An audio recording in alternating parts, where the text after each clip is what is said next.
Mille fois merci, Dr Morel, pour toutes ces précisions et ces éclairages que vous nous apportez ce soir. Nous mesurons tout l'enjeu et la réflexion que nous devons avoir dans notre quotidien. Mesdames, Messieurs, je vous propose maintenant d'ouvrir le débat. N'hésitez pas à poser des questions. La parole est à vous. Combien d'heures, en fait, vous donnez à nos internes en médecine, à peu près, pour les soins palliatifs? Parce que, malheureusement, ils sont mal informés et ils ont beaucoup peur, en fait, parce que moi, j'aurais proposé de venir avec moi. En fait, ils m'ont dit, non, nous, on est dans les soins. Non, mais c'est juste une conférence sur les soins palliatifs. Oui, vous avez même le droit de sortir, si... non, là, on est dans la question de la sensibilisation et de la représentation. Nous, on a des internes, enfin, on a des externes qui viennent toutes les semaines avec nous en stage sur l'équipe mobile du CHU. Ça n'a rien d'extraordinaire, il y en a un peu partout. On a dit que c'était obligatoire dans le service dans lequel ils étaient, donc en hématologie, ils viennent avec nous une semaine. Les premiers, ils venaient en tremblant, en se disant où est-ce qu'on va, de quoi on va parler. On va nous présenter que on va parler que de la mort, pas de la vie. Ça, c'est une première crainte. La deuxième, ça serait de considérer que les soins palliatifs, c'est pas de la médecine. Je n'ai pas développé, mais des images de temps en temps. Si on fait Google photos et qu'on tape soins palliatifs et qu'on regarde les images, on voit des mains qui se tiennent. Alors, j'ai rien contre les mains qui se tiennent, hein. Mais les soins palliatifs, vous m'excuserez, mais pour moi, c'est d'abord de la technique. Et après, on va être dans la relation et le soin et l'accompagnement. Parce qu'un médecin qui a mal, ça c'est moi ça. Un malade qui souffre, il ne parlera pas. Un malade qui souffre, il sera sur sa douleur. Un malade qu'on laisse étouffer, c'est pas bien. Donc, notre difficulté, c'est que parfois, on a oublié nos rôles, enfin, nos fonctions propres d'infirmier, de médecin, de psychologue. Et il faut bien dire qu'il y a des vrais progrès techniques dans la prise en charge des personnes en fin de vie. Et souvent, je crois que les soins palliatifs ont pâti d'une double notion, qui est la notion anglaise du care et du cure. D'un côté, il y aurait le soin, et d'un autre côté, l'accompagnement. Pendant longtemps, j'ai vendu le care et le cure. Pour aujourd'hui, dire que je ne veux plus en entendre parler. On a en France, en français, un mot qui s'appelle le soin. Point. Et le soin a deux composantes, enfin plusieurs composantes. A une composante relationnelle, a une composante technique, par exemple, a une composante éthique. Et il va se passer, et il faudra mettre en œuvre ces différentes composantes du soin à différents moments de la maladie. À un moment où on pense plutôt que le malade a toutes ses chances de guérir, il faudra aussi être technique et avoir de la relation, et puis à un moment donné, on sera plutôt en phase palliative, c'est-à-dire qu'on approchera plutôt du terme de la vie, où on émettra l'hypothèse qui viendra de plus en plus certaine que le malade ne guérira pas. Mais en permanence, il faudra qu'on articule le soin dans toutes ses composantes et ne pas considérer que les soins palliatifs n'auraient qu'une composante relationnelle, en oubliant qu'on se doit aussi d'avoir une composante technique. C'est peut-être qu'un des médecins que j'ai croisé un jour a oublié lorsqu'il m'a dit, alors que je venais de voir un malade, je suis allé le voir parce qu'il a besoin de voir un vrai docteur maintenant. Mais je ne lui en veux pas, il était fatigué. Donc en termes d'heures de cours, bon, il y a à peu près une quinzaine d'heures sur la formation en deuxième cycle d'études médicales. Au niveau des internes, c'est très variable. Il va y avoir une réforme dans l'axe 2, une réforme des études médicales. Il va y avoir Normalement, tous les internes devraient avoir au moins 2 jours durant leur internat autour des soins palliatifs. Ah bah oui, on est quand même passé de 0 à 2, hein. Alors, quand je dis 2 heures, c'est 2 jours de cours spécialisés, ça ne veut pas dire qu'ils n'en font pas en accompagnement, qu'ils n'en font pas au quotidien. Hein. Bonjour. Je vais essayer de rebondir un peu sur la question de la formation, où effectivement, en tant que médecin d'une génération plutôt sur la retraite, on n'a absolument reçu aucune formation et on s'est formé sur le tas. Alors, en dehors du fait que l'université, à mon avis, n'apporte pas suffisamment de formation aux étudiants, moi, je m'interroge aussi sur l'évaluation des connaissances des étudiants. Alors, quand je vois mon fils qui m'explique qu'il va passer le concours de l'internat avec des crocs QCM, Je me demande bien la place qu'on laisse à la réflexion, à la méditation, à la maturation d'une situation à travers des réponses qui sont déjà toutes établies. Donc je pense que là, au niveau universitaire, il y a des choses à revoir.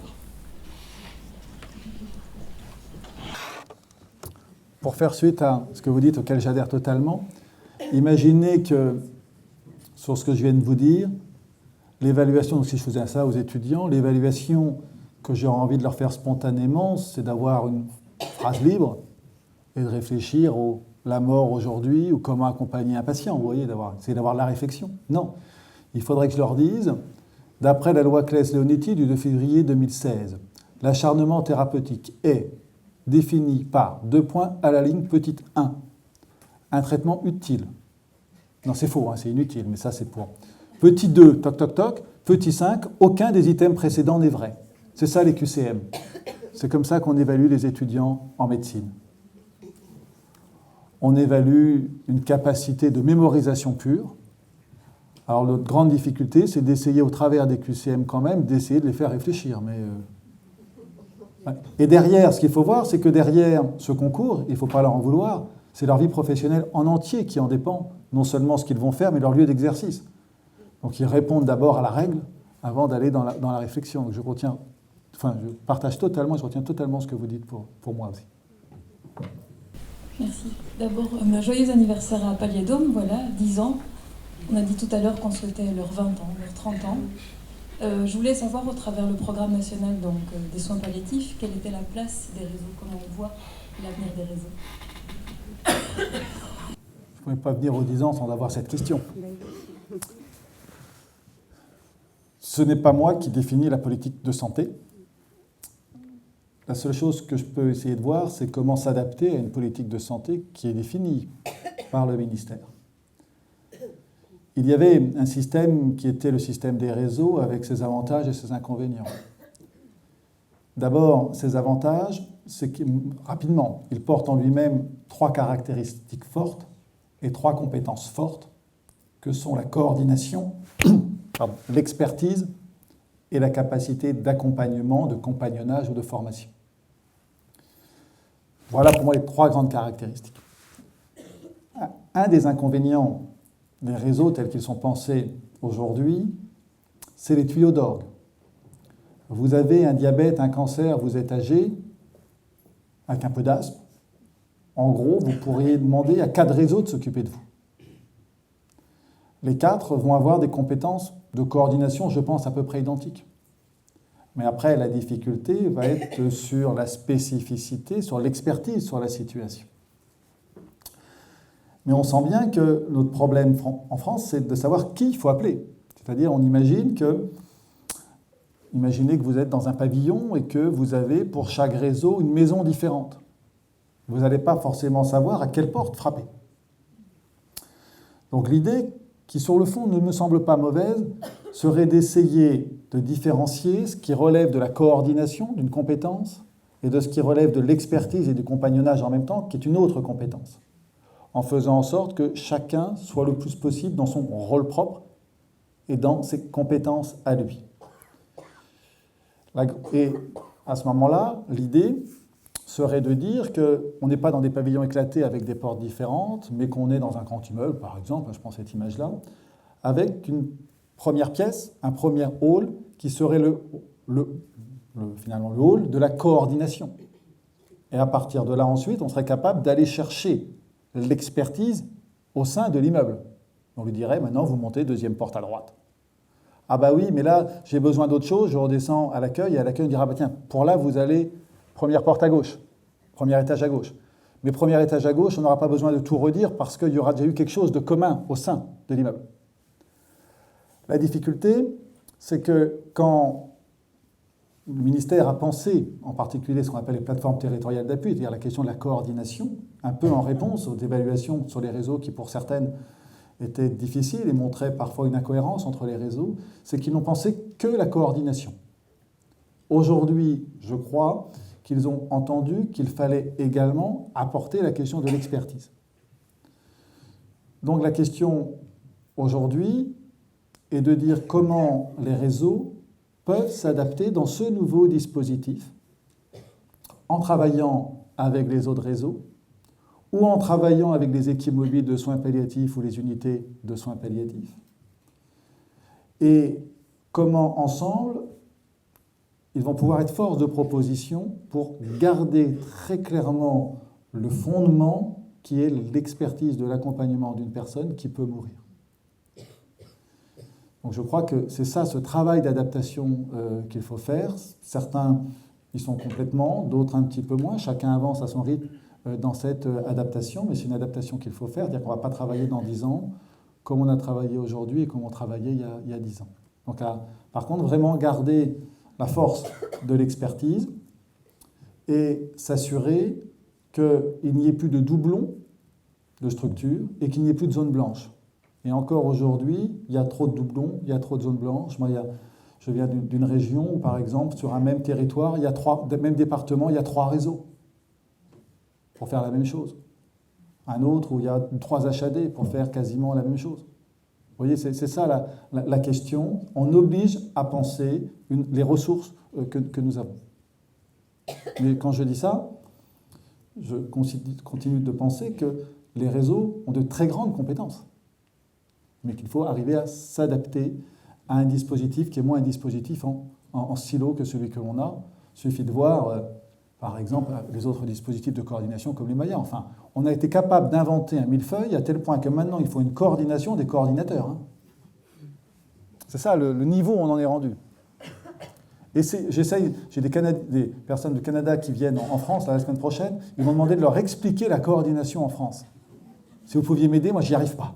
Donc je vais leur acheter un millefeuille, puis on va manger le millefeuille, ça va être plus simple.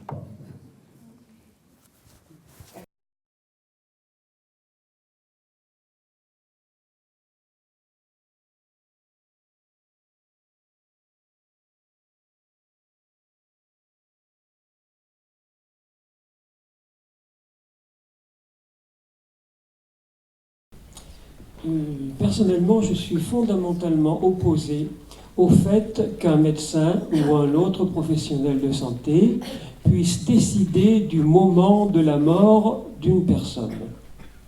Je crains énormément de toutes sortes de dérives.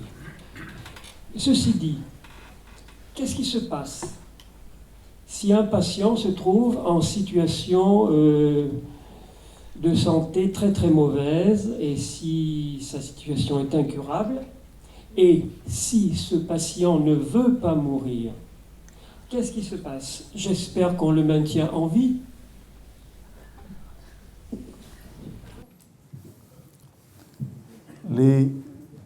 Alors vous allez peut-être vous reconnaître dans un progrès, je ne sais pas si c'est un progrès, on peut s'y retrouver. Avant, les directives anticipées ne s'intéressaient qu'à ce qu'on souhaitait en termes d'arrêt ou de limitation de soins.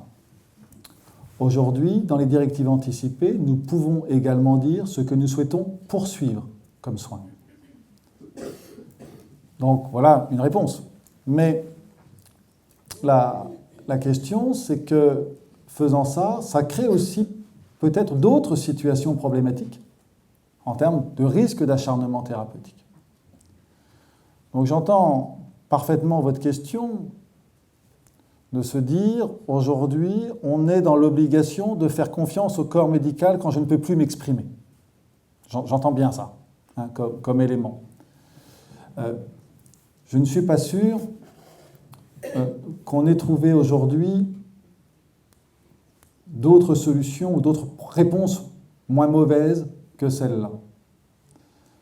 C'est-à-dire que dans chaque réponse proposée par le législateur, on ne pourra jamais prendre en compte toutes les spécificités. Et ça veut dire que le législateur devra accepter que dans ses réponses, il ne satisfasse pas certains souhaits de certaines personnes pour essayer de répondre aux situations les plus larges et peut-être aux situations des plus grandes vulnérabilités qui peuvent exister. Donc ça, c'est la réponse du législateur, hein, mais j'entends parfaitement qu'on puisse avoir un regard porté différemment. Moi, ça ne me gêne pas. Hein. Mais dans nos directives anticipées, on peut aujourd'hui inscrire ce que l'on veut poursuivre. Mais attention à ce moment-là, à ne pas non plus être dans une situation de médecine trop contractuelle, où le malade viendrait demander ce qu'il veut. Je suis désolé de ne pas pouvoir offrir tout ce que le malade veut. Imaginez que tous les patients demandent la réanimation que j'ai proposée tout à l'heure, ça va devenir extrêmement complexe. Donc c'est une question très très compliquée et qui touche probablement à des choses très, très profondes de chacun, et c'est parfaitement légitime. Bonsoir, et puis merci pour votre intervention. Donc moi, je voulais apporter un témoignage. J'ai rempli les directives anticipées. Je confirme qu'il faut l'accompagnement et l'expertise d'un médecin. Elles sont présentées sous la forme d'un QCM. L'expression est complexe. Connaître les spécificités médicales et les choix que vous faites et les conséquences de ce que vous avez coché ne sont pas forcément accessibles à l'individu seul. Donc moi, j'ai eu la chance d'avoir un médecin qui est resté 1h30 avec moi pour m'expliquer ce que ça impliquait dans le choix que je prenais. Après, vous dites, on a aussi le choix de dire ce que l'on veut, ce que l'on souhaite. Alors, dans le QCM, c'est pas forcément très clair. Voilà, en tout cas, moi, je confirme qu'il faut la présence d'un professionnel, sinon, tout seul, c'est pas compréhensible. En tout cas, on ne mesure pas les conséquences des cases que l'on coche. Et il y a une dernière partie dans ces directives anticipées où vous avez un droit libre d'expression pour confirmer ce que vous avez, donc votre volonté globale. Voilà. Donc je me pose moi la question sur... alors moi j'ai été très claire dès le départ de ma maladie, c'est-à-dire que c'est les premières choses que j'ai dites, que je ne voulais pas d'acharnement thérapeutique, sans forcément d'ailleurs en connaître la définition. Et donc après un peu plus d'1 an de maladie, il y a eu plusieurs rebondissements assez douloureux, et donc ce n'est que maintenant, finalement, qu'on va faire remplir ce document. Alors que ça aurait pu être fait dès le départ. Et la question que je me pose, c'est des gens qui, ne sont pas sur une volonté de savoir, ou même ne savent pas que ça existe. S'ils ne le demandent pas, est-ce que à un moment du parcours, qui n'est pas forcément critique, à un moment où on est lucide, est-ce qu'on vous le propose? Moi, je ne l'ai pas entendu dans le début de mon parcours de maladie. Voilà. Mais par contre, je suis d'un tempérament où j'ai besoin de savoir quelles sont les possibilités, qu'elles soient positives ou négatives, dans ce qui peut se passer dans le cadre de ma maladie. Voilà, donc ça c'est une interpellation que j'ai. Merci beaucoup de ce témoignage qui vient un petit peu concrétiser une situation réelle, ce que j'ai pu dire.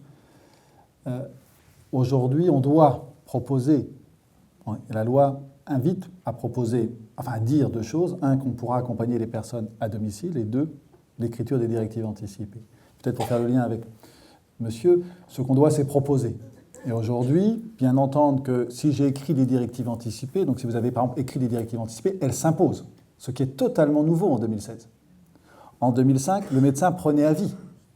Donc quand je disais tout à l'heure que le médecin décide, s'il y a des directives anticipées, il doit décider ce qui a été écrit dans les directives anticipées, si elles sont appropriées. Un changement entre 2005 et 2016. Là où il va devoir décider totalement, c'est s'il n'y a pas de directive anticipée, puisque le législateur va considérer que nul autre que le médecin, que le malade ne peut porter directement sa parole. Et donc à ce moment-là, il est demandé au médecin de prendre la décision. Il faudrait être vigilant à ne pas être non plus dans un autre extrême et à considérer qu'il faille à tout prix, comme vous décrivez la difficulté qui est vraie de remplir les directives anticipées, qu'il faille à tout prix écrire des directives anticipées ou désigner une personne de confiance. Aujourd'hui, il y a 2,5% de la population qui a écrit ces directives anticipées. Si on arrive à 10%, ça sera beaucoup. Parce qu'on a le droit aussi de ne pas vouloir dire ou de ne pas pouvoir dire. On a le droit aussi de ne pas vouloir demander à une personne d'être son porte-parole. La loi, elle propose, elle invite à écrire des directives anticipées, elle invite à désigner une personne de confiance. Elle n'impose pas. À nous de ne pas être dans un acharnement de demande de directives anticipées ou de personnes de confiance.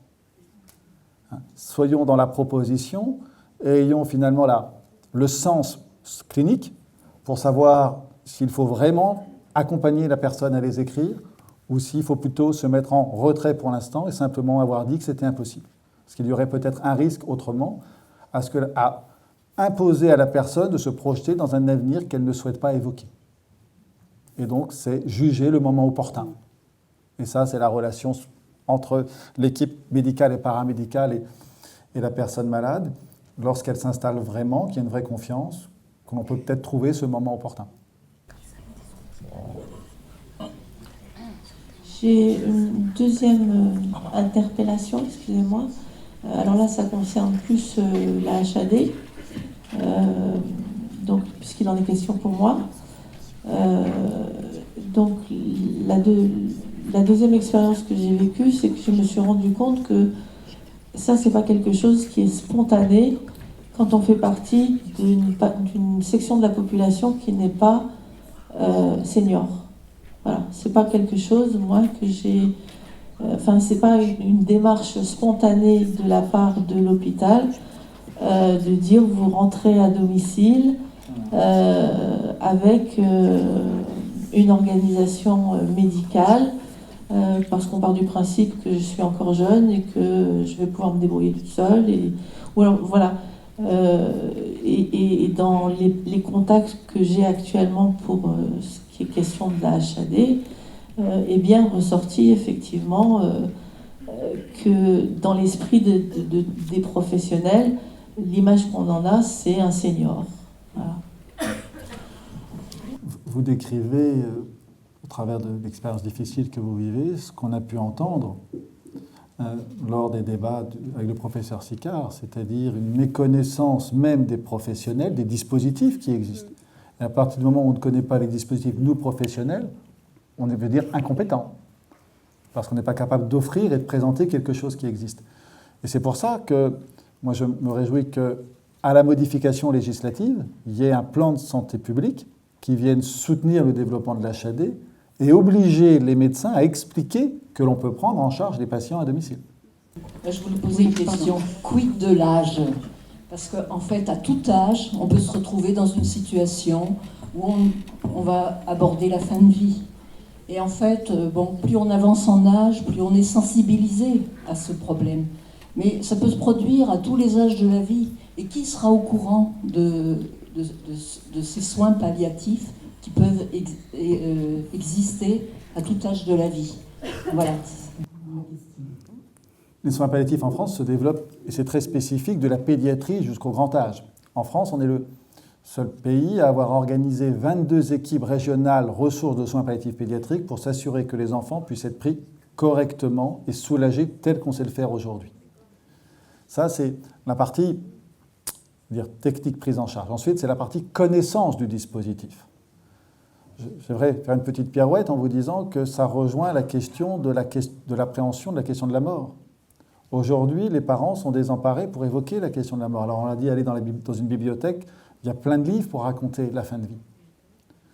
J'ai été frappé que, par exemple, il y a une série aujourd'hui connue sur France 3, que je ne regarde pas toujours, où quand on aborde la question de la fin de vie et de l'accompagnement, on l'aborde sous l'idée qu'un malade, je crois que c'est un médecin, aurait donné la mort. Et je crois que c'est dans C'est la vie, il y a un débat, ou je ne sais plus qui, moi je ne regarde pas tout ça, autour de l'euthanasie. Est-ce qu'on ne pourrait pas plutôt penser, à un moment donné, en termes grand public, que ce soit dans des séries, que ce soit dans des dessins animés, aborder la question de la fin de vie ? Et je suis sûr que si, dans des séries reconnues, 2-3 fois de suite, on montre la capacité de pouvoir accompagner une personne à ce domicile, il y aura un regard différent.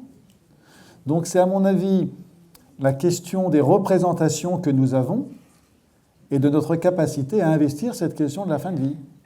Si on la laisse toujours exclue et si on ne fait que la confier aux docteurs, il ne faut pas être étonné qu'à un moment donné, les docteurs, les médecins s'en saisissent et que ce soit eux qui décident et qui fassent. Dernière question. Sur l'appropriation de cette loi par le citoyen français, qui attend toujours que les choses descendent un peu, et parce que c'est pas uniquement une question de, je pense, de dire je ne veux pas forcément avoir une personne de confiance, je ne veux pas. Vous posez la question aux personnes au bout d'un certain nombre de semaines de relations en disant est-ce que maintenant vous souhaitez écrire des directives anticipées? Les gens vous disent non parce que avec cette espèce d'obscurantisme de penser que le fait d'écrire les directives anticipées vont faire mourir dans les jours qui viennent.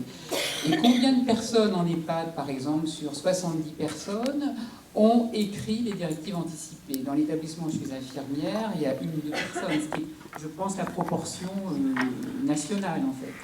Depuis 2005, je pense que le citoyen français, il y a pas que, je ne parle pas uniquement des médecins et des politiques, mais le citoyen français, comme tout à chacun, n'a pas envie d'entendre parler de la mort. Et je pense que je me demande comment l'information va pouvoir passer, comment on va pouvoir justement essaimer et irriguer cette prise de conscience et cette prise en charge à bras-le-corps de sa propre vie, parce que ce sont les 2 faces d'une même médaille.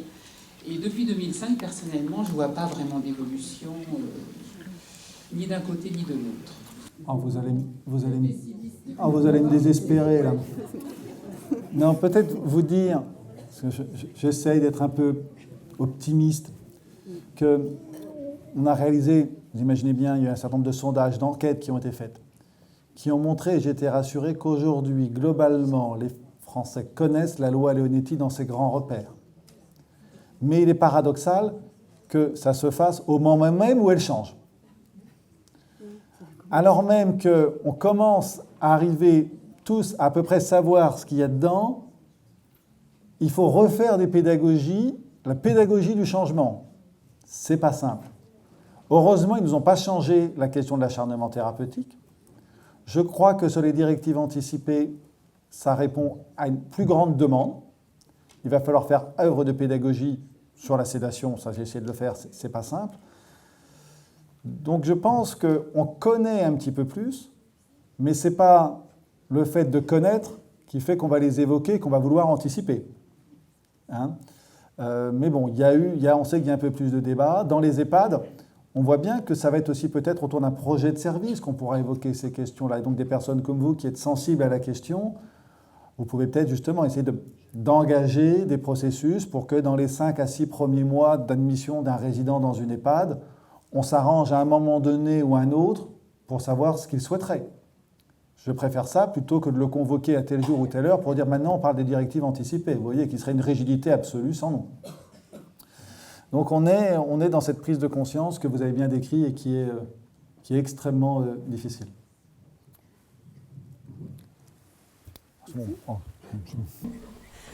Donc nous voici arrivés au terme de cette soirée.